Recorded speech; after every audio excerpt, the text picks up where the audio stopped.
Refused to take in my wife's niece and nephew from foster care despite her pleading. Now our marriage is at risk. My wife wants to take her niece and nephew in, and it's weighing heavily on me. The two kids have been in foster care for over a year now, and what I know about their situation is pretty limited, but here's how the saga unfolded from my perspective. Back in October last year, my sister-in-law, her husband, and his mother were all packed into a one-bedroom camper along with 6 dogs and the 2 kids. It was a miserable setup.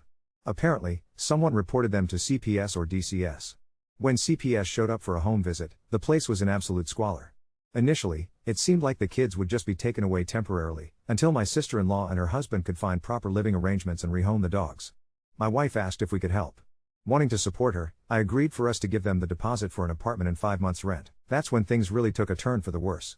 CPS tested the kids for THC, and both kids, the son, now 5, and the daughter, 13, had elevated levels. I have no idea what those levels actually were, but my sister-in-law and her husband swear they only smoked outside. CPS contends the levels were far too high to be from just secondhand smoke, and there was even suspicion that the adults gave them gummies or something like that. To be honest, I could actually see them doing that, but as bad as that is, it wasn't even the biggest issue. Her husband, as it turns out, is a registered sex offender. He'd failed to register. It's one count: he had sex with a 15-year-old when he was 19 or 20. Apparently, the girl had lied about her age, but we've come to learn that in Washington, that's not remotely a defense. He was charged, his father posted bail, so there's that shadow looming over him. Earlier this month, the attorney representing them for the CPS case asked if we'd be willing to take the kids in. The husband's father said no. My own in-laws said an emphatic hell no. That leaves us. My wife desperately wants to do it, but I'm on the fence, to say the least. There's no immediate rush to make a choice. The last court hearing was last week, and that's when the judge formally presented the option for us to care for the kids. He also requested that CPS get in touch with our child service agency here in New York because that's where we live. It's not some open and shut case. We'd have to be approved as suitable guardians, gather documents, find our own attorney. The list goes on. The next court appearance is in February, when the judge says they'll determine what to do next, maybe discuss a parent plan and who knows what else. I'll admit it, I really don't want to take these kids in. I know they have no one else, but I like our current life. My wife and I always agreed we were happy not having children. Now there's this possibility of our entire world being upended. Another fear gnaws at me. I know my wife would want to maintain ties with the kids' parents, and that probably means we'd end up supporting her sister as well, financially and emotionally. I see how much this means to my wife, and I feel so torn in two. She keeps telling me it's normal to feel this way, that it's the right thing to do, but I'm really, truly lost. I don't know much about the criminal charges, like failing to register or what happens with the THC in the kids' system, so I can't say much on that. All I want is some clarity, some truly honest and brutal feedback. I don't have anyone else to confide in, and my wife's mind is made up. But to my understanding, we both need to agree. Minor update, I managed to speak briefly with an attorney around 10. We've got a full consultation lined up for January 5th. His initial take, echoing what others have suggested, is that this sounds less like a traditional foster case and more like a guardianship or adoption situation.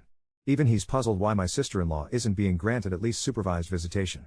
He suspects there might be more to the story. It was a quick call, my wife and I were both present. Now, I'm slogging through compiling everything, jotting down my questions and concerns, and I've asked my wife to do the same. I'm just trying to keep my head afloat in all of this. Update 1. My wife and I spoke to our attorney, and we also attended our first hearing about her niece and nephew. There were so many missing details about the situation, but one thing is clear: the judge is absolutely fed up with my brother-in-law and sister-in-law. That entire situation is a story for another day. When it comes to the kids, the oldest, my niece, has a troubled history. She's run away, stolen things, and lied repeatedly. She's also accused foster parents of inappropriate behavior in the past, but apparently, the claims were dismissed because they couldn't find any forensic evidence to support them. I'm not entirely sure what no forensic evidence specifically means in this context, but that's what we were told. Academically, she's struggling, and she's been caught drinking and smoking. To put it bluntly, she's a hot mess right now. Of course, she wants to be with her parents, and I can't blame her for that. Her younger brother, though, has adjusted far better than she has since being put into foster care. The options presented to us were either to pursue adoption or guardianship. Our attorney explained that guardianship is a quicker route but much harder to reverse once it's in place. What complicates everything further is our marital status. If my wife and I were to divorce before officially taking the kids in, the process would be delayed significantly. I'm personally leaning towards separating first so she could pursue guardianship on her own, if that's what she wants to do. We were also told that, given their ages, the kids can't share a room. In New York City, where space is already a premium, that's almost impossible to manage. The idea of her doing this on her income alone seems overwhelming, although we've been told income isn't technically a limiting factor as long as she can provide proper care. Truthfully, our marriage is in its final chapter. I'll support her as a friend, but raising kids, especially these kids, simply isn't in the cards for me. My wife feels like I'm punishing her for her sister's actions, but I've tried to explain that it's not about punishment. I love her, but I never signed up for this. If it were just her nephew, maybe I could wrap my head around it. But her niece brings a level of drama and trauma I know I can't handle. I won't put myself in a situation bound to make me miserable. I do appreciate all the feedback and different perspectives offered to us. The outcome isn't bringing me any joy, but I've thought about this very seriously. I can't see myself growing to love or appreciate them if it means upending everything about our life and freedom. Realistically, that's exactly what's going to happen. If anyone has more tips or suggestions, I'm passing them along to my soon-to-be ex-wife. She's determined to get them out of foster care ASAP, and guardianship is the fastest route, so I doubt she'll change course now. Honestly, I don't think I'll ever change my mind. At the end of the day, I suspect my wife feels morally obligated to do this. There's definitely a fear of judgment, too, especially since I'm already taking some heat from friends in our circle. I know myself well enough to realize that love and understanding won't suddenly fill my heart when we're drowning in drama, especially when her niece has already been picked up by the police 3 times and had one marijuana-induced manic episode that ended in an 11-day stay at a child psychiatric unit. I'm genuinely concerned my wife is underestimating the strain and chaos of keeping tabs on that kind of teenager in the middle of New York City. Just to clear things up, I do get the nuance about forensic evidence after talking to people with experience. It doesn't mean nothing happened or that she's necessarily lying, but it does make the situation incredibly complicated. I didn't want to get into the details at first because it felt out of place and wasn't my story to tell, but these accusations are really hard, especially since every single time, the only evidence is her word. No one's pretending there's no chance my brother-in-law did something to her. There's clearly a reason there's no treatment or reunification plan in place for their parents. These kids have been in foster care for a long time. I actually misspoke earlier when I said our options were foster care or guardianship. The real choice was adoption or guardianship, and that's what we're deciding between right now. Update 2. We had the February hearing last week, and it blew up in 10 directions I didn't expect. We logged into a Zoom courtroom at 9 a.m. our time, and by noon the judge had basically said, in so many words, that reunification isn't on the table anymore. Washington moved to start terminating parental rights. I don't know the whole evidentiary picture, but there were new violations and missed services, and then, right on cue, my brother-in-law got taken into custody on the failure to register warrant, after he decided to mouth off to the bailiff in front of everyone.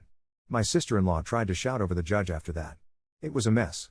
The judge kept coming back to one point: these kids need something permanent, and they need it soon. He ordered an expedited ICPC with New York, 20 business days for the home study. The caseworker in Washington put New York ACS on it the same afternoon. By Monday, a woman from ACS was in our living room measuring doorways, peering at the radiators, asking about window guards and where the kids would sleep. She was very matter-of-fact until she got to the bedroom question, and then she just set her pen down and said, "You know you need 2 rooms, right? Opposite-sex kids, one of them 13. We were back to the same rock and hard place. I told her, honestly, that my wife and I were separating and that I was already looking for a place. She didn't flinch. She said, "If your wife has a signed lease for a 2-bedroom and we can see beds, dressers, a lock on the medicine cabinet, and you're not on the guardianship paperwork, we can move." I texted my wife from the hallway and told her to call every broker she knew. We found a walk-up in Ridgewood that afternoon, 2 tiny bedrooms, a living room the size of a shoebox, and a kitchen that looked like it hadn't been touched since the 90s, but it had doors that closed and a landlord willing to move fast. I moved the bulk of my stuff into a storage unit that night and signed a short-term sublet for myself. She signed the 2-bedroom the next morning. By Thursday I was in Home Depot arguing over window guards and outlet covers, and on Friday we had a fire escape plan taped behind the front door and 2 twin mattresses airing out on the floor with those little plastic legs under them so the ACS lady could see there was no mold problem. It felt surreal to help build the life I'm stepping out of, but I don't have it in me to sabotage her, and this is the only way the machine moves. Then the niece ran. It was Saturday night, 10:41 p.m., when my wife's phone lit up with a DM from a new account. It was a selfie in what looked like a bus bathroom and 3 words, "I'm coming anyway." 15 minutes later, another picture. She was under the departure board at Port Authority. She'd lifted a prepaid visa from somewhere and bought a bus ticket to New York. My wife started shaking. I called the Washington caseworker and our attorney, and the caseworker told us to call 911 and head to Port Authority but not to take her home. We drove into Midtown with our hazard lights blinking and found her standing near a Sparrow with a little backpack and glitter eyeliner smeared under her eyes, already working up a speech about how we'd promised. When my wife told her we couldn't just take her, she lost it. Full volume, tears, the kind of scene that makes strangers stop and watch. The Port Authority cops knew exactly what to do. They walked her to a side hallway and tried to get her to hand over her phone. She kept telling my wife that everything would be fine if we just let her sign a paper and that she hated her foster home and that she'd behave here. When the officer said she would be going to ACS for the night, she called us liars. We spent 4 hours in a fluorescent hallway at the Children's Center while Washington and New York caseworkers went back and forth about airline tickets and custody and who had to sign off for an unaccompanied minor. A social worker let my wife give her a sweatshirt and a granola bar, and then they took her somewhere upstairs. At 3:20 a.m., we watched her get buckled into a county van to go to LaGuardia. They flew her back at sunrise with a staff escort. My wife cried the entire Uber ride home. I drove, and we didn't say much. 2 days later, Washington filed to keep the siblings together in theory, but, in practice, the orders split them. The niece is being moved into a therapeutic group home.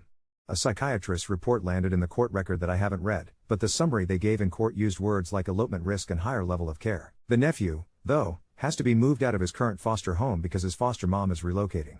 They don't want to bounce him again in state if there's a stable relative willing to take him, so the judge said if New York clears the home study, the nephew can go to my wife on a kinship guardianship while they figure out longer-term permanency. The Washington caseworker asked for a transition plan. They gave us a week to get the last inspection done. Everything since then has been a sprint. My wife met with the pediatrician down the block who agreed to take the nephew. I helped her assemble a bunk bed, and then we took the top bunk down when the ACS lady said absolutely not, no bunk beds for small kids. We bought a little dresser off Facebook Marketplace that smelled like someone's grandmother and spent an hour airing it out with coffee grounds inside because the ACS woman said the room should smell neutral. My wife's HR department scrambled to adjust her schedule so she can do drop off and pick up from a daycare that had one last seat because a kid moved to Florida last week. I offered my car for the airport run, and our attorney wrote a letter confirming I'm not a party to the guardianship and won't be in the home as a caregiver. The ACS lady came back yesterday morning, checked off window guards, tested the smoke detector herself, and said she was sending her approval to Albany and then to Washington. In the middle of all of this, my sister-in-law called my wife from a new number and told her she was a traitor for stealing her son. My wife hung up and texted her attorney. There's now a no-contact order between the parents and my wife except through the agency. It's ugly. Nothing about any of this feels good. It just feels like the train left the station and now everyone is sprinting alongside it trying to decide who gets to jump on. I moved the last of my books out of the apartment this morning. The living room looks enormous without my couch, and weirdly empty without the picture frames. The two little beds in that back room make the whole place feel tilted in a way I can't explain. While I was unscrewing the TV mount, my wife got a voicemail from the Washington caseworker with a travel date. If nothing else explodes, the nephew lands at JFK on Tuesday at 11:05 a.m. With a social worker and a stuffed dinosaur, he apparently refuses to leave anywhere. My wife asked if I'd drive them back to Ridgewood. I said yes. I don't know what to do with the fact that a 5-year-old I've only met once on a choppy Zoom call is flying here to a bedroom I helped paint but won't sleep in. I don't know what to do with the picture he drew of a skyline with stick figure arms reaching out of it and the word New YRK written across the top. I'm not changing my mind about what I want my life to be, but I can carry a suitcase, install a car seat, and make sure his dinosaur doesn't get lost. After that, I'm closing my own door. The niece called my wife from the group home intake yesterday. She asked if there are real trees in New York. My wife said yes. She said she'd behave if they let her come here next. The line went quiet for a second and then she said, "You left me." My wife sat on the floor next to the brand new toy bin and listened to her breathe, and I went to the kitchen and ran the tap because there was nothing useful to say. We're all just choosing the kind of hurt we can live with. Update 3. Tuesday didn't so much arrive as skid sideways into our lives. The flight was supposed to land at 11:05 a.m. and then it sat on the tarmac for 40 minutes while Queens looked like it was trying to come apart in the wind. I paced under the arrivals board at JFK until my phone buzzed with a text from a number saved as WASW, travel, deplaning. Then another, lost dinosaur. He came out with the social worker in those little airport wings they give staff, clutching nothing, lower lip doing the tremble like a warning light.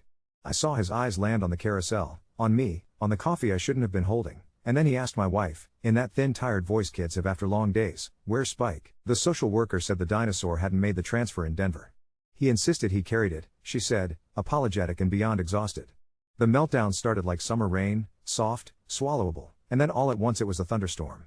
He folded himself down on the tile next to Carousel 5 and screamed until his face turned the exact color of the Port Authority carpet. Every time my wife got close he flinched. The social worker tried to tell him they'd mail it and he told her no. I know this is the part where I'm supposed to say I had a thought about metaphors and permanence and grief, but all I thought was, I can fix one thing today.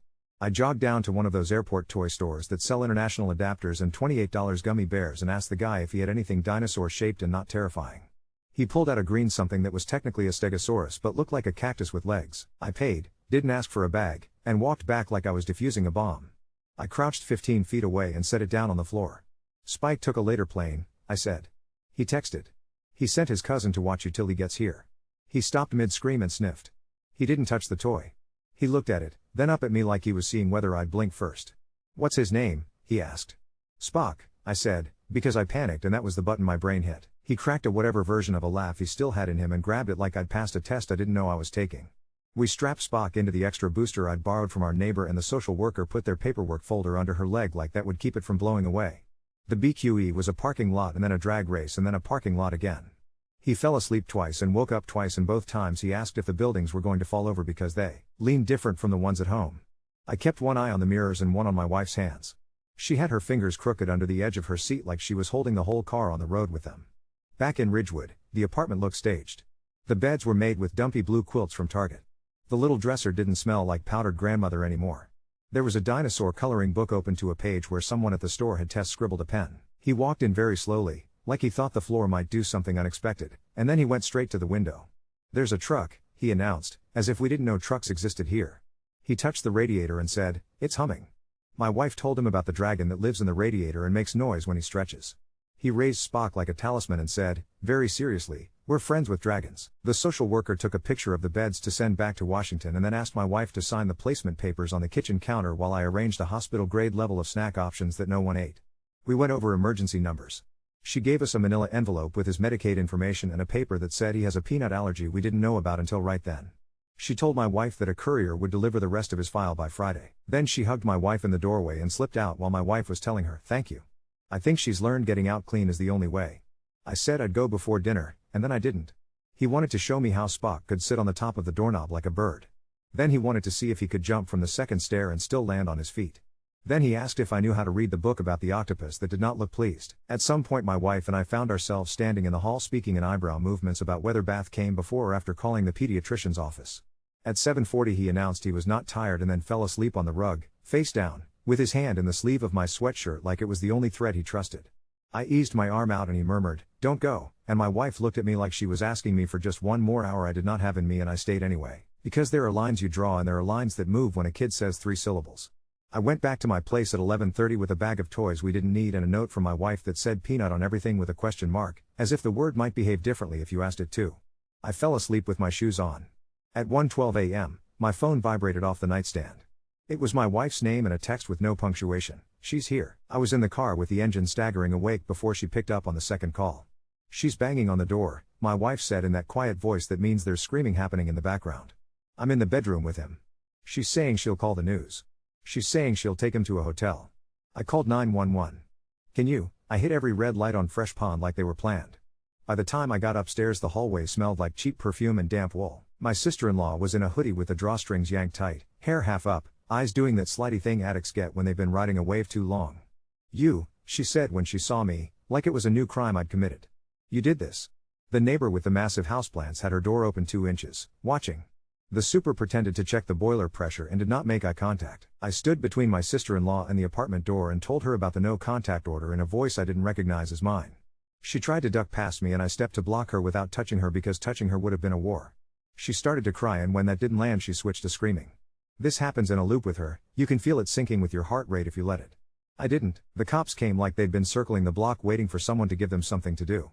I handed them the printout of the order and they told her she had to leave. She told them they couldn't make a mother leave. They looked at each other in that way people do when they've had this exact conversation 17 times. She called my wife a thief and spit landed on the door. The little peephole blinked. The younger cop, Freckles, careful smile, offered her a ride to a shelter and she told him to put his offer in his hat. They walked her down the stairs. She tried to make every landing a pulpit. It didn't work on concrete in the middle of the night. I slid into the apartment and shut the door with both hands. My wife was in the bedroom with the lights off and the white noise app on her phone blasting Rainstorm. He slept through all of it. She looked at me and started to shake like she'd been holding herself together for an hour and the zipper finally broke. I made tea no one drank. At 3 a.m. the building was quiet except for the dragon radiator having dreams in its sleep. ACS showed up unannounced at 10:05 the next morning because that's what they do after a 911 call. A different woman this time, hair in a bun so sharp you could pin paper to it. She asked my wife to show her the pantry, the medicine cabinet, the lock on the window. She asked me why I was there and I told her I lived 12 minutes away and I was installing a chain lock. She wrote something down and then said, "Keep it to daytimes and emergencies and out of the caregiving loop," and I said yes because that's already what we agreed to. On her way out she told my wife about kin gap like it was a word you could hold on to. "It's not today," she said, "but it could be soon. It will help. Money isn't love but it buys food and hours," and we nodded like that mattered because it does. The pediatrician got us in at noon. He did the shy bold ping pong kids do when they're testing a room. He asked if they had any lollipops that weren't red. He let them listen to his heart with the stethoscope and announced, delighted, that it made drum noises. When they pricked his finger, he made a sound that went through me and hovered in the ceiling tiles for a while. The nurse gave him stickers and he asked if he could put one on Spock. I said yes, like I had any authority. Daycare started the next morning because Manhattan lost a kid to Florida, and so there's a seat for hours. Drop-off was a war crime. The director, a woman with the voice of a cement mixer and eyes that miss nothing, took him in under her arm like a wing and told us he would be fine and also that he would hate it, and both were true. He cried with his whole chest and then he stopped when the kid next to him offered him a truck with only 2 wheels. The niece called that afternoon from the group home, the line weird and echoey. My wife put it on speaker and then took it off when the girl started in on the list of things they had promised and hadn't done. She said the staff take their phones at night and she hates the blanket that makes sounds and one of the girls spits in the sink on purpose. She said she's on level 2 now, which means she can go outside into a fenced yard if a staff holds a walkie. She asked again if there are trees on our street and my wife told her yes for the second time in 2 days, and this time she believed it and said, okay, like she was filing that under later. Then she said, I saw a plane today, and my wife said, me too. The line popped like a bubble and cut out. No goodbye. By Friday the dinosaur had arrived, real Spike in a padded envelope with a barcode. UPS rang 6 times like they were trying to wake the dead. My wife sliced the tape and held her breath like an ER resident. He examined Spike for so long I thought it might break him. Then he sighed and put Spock and Spike side by side on the pillow and said, very formally, these are my guys. He lined them up with care and then, with equal ceremonial gravity, asked if the dragon in the radiator got lonely at night. My wife told him sometimes, and he nodded like that relationship made sense. My sister-in-law posted a Facebook status with both our full names and a picture of my wife from 2016, and the caption said things that if you know her sound like her and if you don't sound like a true crime podcast teaser. We sent it to the attorney, who sent it to the judge, who sent something else back that I haven't seen but that made our phones light up with blocked calls all evening. The building super knocked to say the landlord doesn't like police in the hallway, and my wife said she didn't either, and he did the shrug you develop when your job is to stand exactly between people and rules. Saturday morning at 5:12 a.m., he padded into the kitchen like a cat and opened the freezer and put Spock inside. My wife found him on the floor with his chin on the freezer door, entirely content. We're cooling him down, he whispered, like this was a reasonable thing people do. The dragon in the radiator cracked to life then, hissing and clanking in that way that turns New Yorkers into poets or murderers, and he grinned so wide his cheeks hurt to look at. Hear that? He said. He's eating. There are little moments like that now, like someone dropped glass marbles down the hallway and they keep rolling out from under the baseboards. He wants to know if the subway lives underground when it's sleeping. He wants to know if mailmen have lunch. He wants to know how you know which oven knob goes with which burner. My wife answers every question like it's an audition. I left after breakfast. He walked me to the door with Spike under one arm and Spock under the other and said, come back later, not tomorrow, and I said I couldn't, and he squinted like he was trying to see if I was telling him a joke. He was very dignified about it for someone with a dinosaur under each arm. I told him I'd see him soon. I meant it, even though I won't sleep there again. I don't quite know what to do with the fact that there's a kid who is not mine who looks at me like I could make the world behave. On my way down the stairs, my phone buzzed with a call from a 253 number. I let it go to voicemail. When I checked it later, it was my brother-in-law calling collect from jail, apologizing to the air and saying if I put my name on the paper he'd sign whatever I wanted him to sign. I deleted it and sat very still on my mattress on the floor of my new place, listened to my radiator breathe its uneven breath, and thought about the way the apartment looked when I left, the 2 tiny beds like parentheses around a life that's no longer mine, a dragon humming in a cast iron belly, 2 dinosaurs getting cold in a freezer because a 5-year-old decided that was the safest place in the world. Update 4. The next big thing was not court, not a caseworker, not even my sister-in-law's talent for chaos. It was a cashew the size of a fingernail. Daycare called at 2:17 with the voice people use when they've already done the right thing and now they need you to show up and make the world stop spinning. He'd touched some other kid's healthy bar and gone blotchy in seconds. They'd epied like they were supposed to, EpiPen Jr., into the tiny thigh, hold for 10, rub, and then they called 911 and then they called us and then they called ACS because that's the order it goes in here. When I got there he was on the floor leaning against a cubby like he'd run a marathon and the marathon had lost. His lips were puffy and the skin around his eyes had that halo of misery kids get when their bodies pull the emergency brake. He saw me and then saw my wife and then saw the ambulance and his shoulders did that vertical flinch. That means he might bolt or melt. B sting, he announced with brutal dignity, pointing to the band-aid. Leg B. Yup, the EMT said, cheerful like a cartoon. The good kind of B. The ride to the ER was 6 minutes that felt like 106. I drove behind the ambulance with the hazard lights on the whole way even though no one can see you behind a van with lights and a siren. He asked if the siren was singing or yelling. The EMT on the bench seat across from him said both, which is an answer I wish someone had given me at 13. In triage, a nurse handed my wife a bright red backpack with a pre-made action plan and a plastic sleeve like we just earned a certificate in something we did not sign up for. Steroids, observation, a tiny plastic cup of apple juice he guarded with both hands like we might tax it. He fell asleep upright for 9 minutes and then woke up convinced Spike had not made it to the hospital and that we should evacuate the building immediately to find him. The doctor had the manner of a guy who'd already had 3 cups of coffee and was never going to stop moving.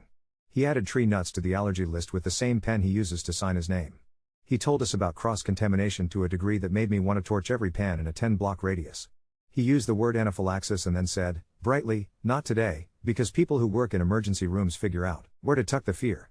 We left 4 hours later carrying the red backpack and a new prescription for EpiPens and a stern look from a nurse who made my wife practice the thigh stab on a foam pillow 3 times. If you hate someone, you can stab them in the leg, he whispered on the way out, deeply impressed. We told him no and also yes, a little, in our heads. The deli guy on the corner learned his name that afternoon. He leaned over the counter, touched the red backpack with 2 fingers, and said, "We're nut-free now, boss," and the way he said it made me want to give him a medal or buy the entire store.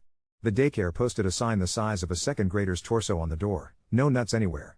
A mother with a yoga mat under her arm rolled her eyes so hard I thought they'd go over the back of her head. My wife wrote EpiX2 plus Benadryl on a post-it and stuck it to the inside of the front door and then stood there staring at it like she could memorize the future. The backpack lives there now, red and angry, like a stop sign you hang on a hook. In the middle of this, Washington moved. An email came from the gal with all the edges rounded off, ICPC approved, provisional kinship placement confirmed in New York, review in 30 days. A court date slid onto the calendar for TPR status in June. Kin Gap got demystified in a Zoom my wife watched with her camera off, 6 months of placement, monthly home visits, then maybe the paper that opens the stipend door if rights are terminated. It's a bureaucratic treasure map where all the landmarks say same paperwork, different staple. The new ACS worker, a man this time, skinny tie, the kind of careful that reads as kind until you test it, came by to introduce himself and to ask, again, to see the fire escape plan we taped behind the door 3 weeks ago. He took a picture of it with his phone and then asked us to email a copy anyway. He stood in the bedroom and made a hum that sounded like he was measuring the seconds in the air and then said the magic words, "You're doing fine," and I watched my wife absorb them like a plant. The niece called most nights for a week with weather reports from the group home, who spit where, who's on what level, which staff turns the TV off 10 minutes early on principle. One call was just chewing. Another was 20 minutes of hatred for the blanket that crunches. She asked about trees again, but this time she asked if she could see one. Someone somewhere decided she could. The staff called with a plan so detailed it could have launched a rocket. Saturday, 10 a.m. to 11:30, Forest Park, 2 staff, 1 supervisor, no bathrooms, no cousins, no exceptions, bring nothing you wouldn't want broken, phone in a clear plastic pouch, stay within the chalk circle the staff would draw at the beginning of the visit. I thought that last part was a joke until the supervisor showed up with a piece of sidewalk chalk in her pocket like that made it official. We met by the carousel like everyone else who has ever had a family scene in Queens. She looked smaller and older at the same time, wearing a shirt that said something about angels and a pair of acrylic nails that had lived several lifetimes. Her eyes did a quick x-ray on my wife and then landed on her brother and softened for one crumbling second. She held out a sheet of dinosaur stickers that had clearly been hoarded since a bus stop somewhere. "For your guys," she said, and he handed her Spike and Spock to receive their honors. She peeled one off with grave ceremony and stuck it to Spock's forehead. He glowed. We sat cross-legged in a universe roughly 8 feet in diameter, per chalk. She told my wife she dyed her hair with Kool-Aid on level 1 and the staff made her wash it out and that was fascism. He asked her if she knew about trains that sleep underground. She told him she had seen a fox on a TikTok last night. He said that was a dog in a coat. She laughed, the sudden true kind, like it got out before she could rearrange her face into right and wrong. She tucked a leaf into her pocket, green, too new for the season, how did it survive winter like that, and told him it was fox food. He told her about the dragon in the radiator and she didn't miss a beat. "Dragons like warm socks," she said. He nodded like of course. The clock ran faster than time. At 11:25, the staff did that looming body language they learn in training and the supervisor tapped her watch. My wife said, in that gentling voice she's learned how to use, that we had to go. The girl did not soft crumble this time. She straightened. She went full adult in 30 seconds flat. "I'm not leaving him," she said. It wasn't loud. It wasn't dramatic. It was a thing she had decided back in October in a camper full of dogs. She took his hand. He let her because he always lets someone who has a plan. The staff materialized into a wall. My wife held up nothing but her hands. I stepped backward until my heels hit the chalk. The supervisor said her name, low and level like the secret code to a room where nothing gets worse.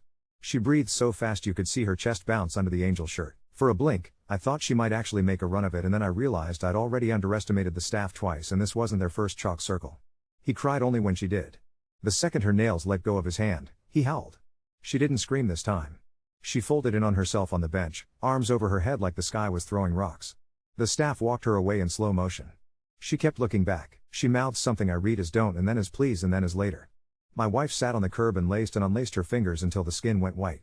I stood there with Spike and Spock under my arm like I'd been given a medical device with no instructions. When it was quiet again except for the clicking carousel and a man trying to sell balloons that didn't want to stay on their strings, he wiped his face with a corner of my hoodie and said, in a voice that came from the very bottom of him, "She's my big kid." My wife said, "I know," and there was nothing left in the world to say that was true and more helpful than that. On the way home he asked if we could take a tree with us. We told him trees like to stay put. He sighed and said, "Okay," like he could work with that. He fell asleep in the car with his legs stick straight like he was pretending to be aboard. At the apartment, he lined Spike and Spock up on the windowsill so they could look at the roof of the pizzeria, across the street. The radiator dragon kicked on and he said, "Pleased, he's crunching." My wife put the red backpack on the doorknob and then took it off and put it back on the hook and then took it off and opened it to check the EpiPens and then put it back again. Her hands shook and then didn't. The new ACS man texted around dinnertime to ask for a picture of the updated medication list taped to the fridge.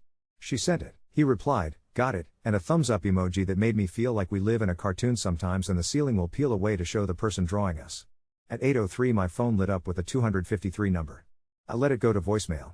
It was my brother-in-law again. The cafeteria echo and the penitents turned up to 11. He said he'd sign them over if I played ball. I sat in the dark for a minute and listened to the radiator make a sound like a hand rubbing a washboard. Then I deleted it and flipped my phone face down. Sunday morning he woke up and asked for pancakes without peanuts. "No peanuts at all," he said, serious. My wife stirred batter like it was a chemistry experiment. He asked me if oil counts as a peanut because it's a liquid and I told him sometimes and his eyes got very big and he said he would just eat air then, which is exactly the kind of plan a 5-year-old makes that adults spend the next 20 years turning into reality. He put a sticker on the red backpack that says Spike's house. He handed me one that says hi like it was a medal and I put it on my key ring because I didn't know what else to do with the fact that a person with dinosaur governance had just knighted me. In the afternoon, the group home called to say the visit went appropriately. I don't know what that means as a measurement of human grief but I guess we hit it. They said she had a quiet afternoon and got to store 5 minutes to cash in for phone time later this week and that she asked if there are owls in Queens and the staff told her yes and she said she would make friends with the night. I left before bath. He walked me to the door with the formality of a very small doorman. "Later," he said, stabbing the word into the air with one finger like it had coordinates. "Later," I said back, and I meant it and also I didn't, because my version of later has walls around it now and his is a laundry basket someone could tip over by breathing wrong. He wooed the dragon radiator with a plastic cup of water he put on top of it like an offering. My wife texted me a picture of the cup an hour later, empty, caption, "He drank it." In my place, my radiator took a long, rattling breath and then went quiet. I set my phone face up on the floor next to the mattress because I'm pretending to be a person who can sleep through anything if I choose to. Through the thin wall I heard someone's television crackle and then the world folded in around me to the size of a kid's hand in the pocket of my sweatshirt. The note on my door that says peanut? Looked back at me like a riddle I'll never stop working on.